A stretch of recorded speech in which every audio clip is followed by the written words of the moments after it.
I was 12 years old, spending a fair amount of time at my grandmother's cabin at Pine Grove State Furnace. Pine Grove has always been haunted, mostly due to Fuller Lake, a water-filled, old, open-pit iron mine. Though the Park Service has gone so far as to send divers down to the bottom to prove that no one was killed, many people have seen ghostly horses stampeding from the old stables to the lake and into the water, making it glow a deep blue before disappearing. My story, as far as I'm aware, has never been duplicated or replicated. It involves an old iron horse that wasn't quite ready to be scrapped. I was walking back along the old railbed that runs from Lurel Lake, a man-made lake, slightly larger than Fuller, at dusk in June. I did not fear being alone in the woods after dark. I knew the woods and the mountain as well as the back of my hand, just like my father did before me. It had just turned fully dark when I noticed something peculiar. It was silent, dead silent. People that are from the woods will tell you that it is almost never completely silent. There's always some critter rustling through the leaves, a cicada or cricket chirping, a great horned owl hooting its dominance. The fact that there was nothing unnerved me and made me anxious to get back to the cozy little cabin, so I increased my pace.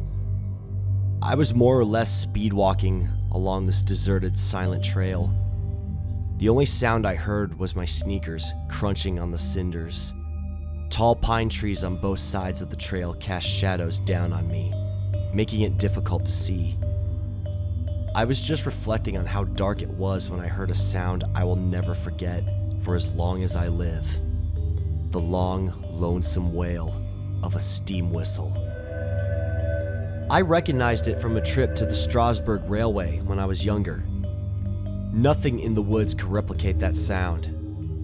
The hairs on the back of my neck stood up and I looked around. The place was as empty as a church on Monday. I was in a deserted part of the trail. The nearest cabin was 2 miles away in the opposite direction. I simply told myself that my mind was playing tricks on me and kept walking. Then I heard it again, and it was getting closer. A faint light appeared behind me, so faint that it was barely recognizable as a light source. I told myself it was swamp gas. It is quite a marshy area around the trail, and that my mind was continuing to pull sound out of nothing to make up for the silence. I kept walking, thinking about fresh biscuits and wild grape jam to take my mind off of things, when I noticed that the light was slowly growing brighter. I had seen swamp gas lights before. They usually only lasted moments and weren't terribly bright. The main thing that told me that it wasn't my mind was the ground. It was vibrating. The hairs on the back of my neck stood straight as arrows. Earthquakes weren't unheard of, but it felt and sounded like something heavy pounding the ground rather than a jarring movement of an earthquake. I was properly scared, thinking about Wendigos and other supernatural monsters that lived in the woods.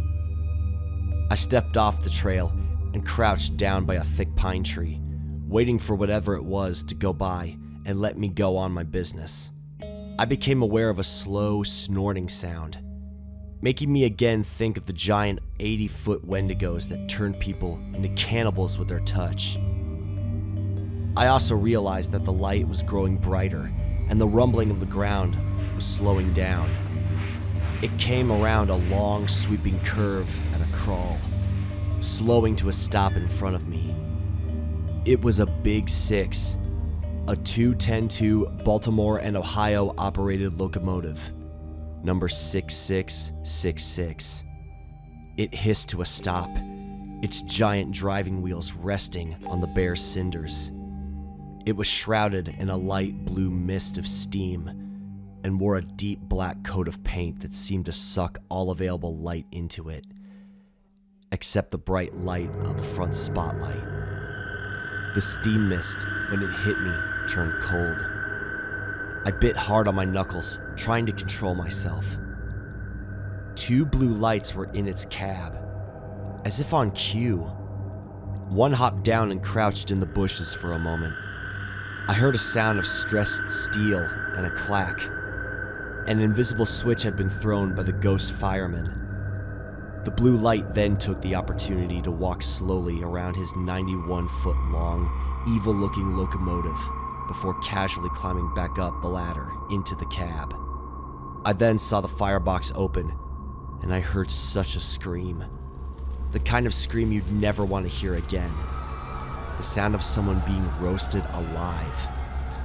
Almost as quickly as it had opened, the firebox door shut with a clang, and then a long, soulfully sad song of the whistle chimed again.